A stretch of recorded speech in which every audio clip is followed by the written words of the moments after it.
তো আসসালামু আলাইকুম।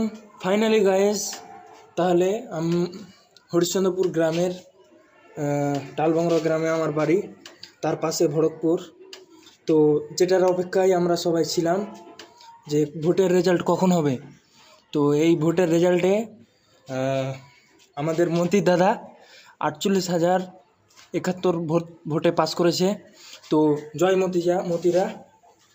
তো আমি চাইবো যে আমাদের এমএলএ আমাদেরকে প্রত্যেকটা গ্রামে গ্রামে অঞ্চলে অঞ্চলে সব কিছুর উন্নত করে, তেনাকে আমি এটাই বলবো। আর আর তোমরা সবাই ভিডিওটাকে খুব তাড়াতাড়ি পোস্ট করে দাও, যাতে করে সবাই জানতে পারে যে আমাদের হরিশ্চন্দ্রপুরের এমএলএ মতিউর রহমান, এমডি মতিউর রহমান হাজারি 48,751 ভোটে তিনি জিতেছেন। ধন্যবাদ সবাইকে।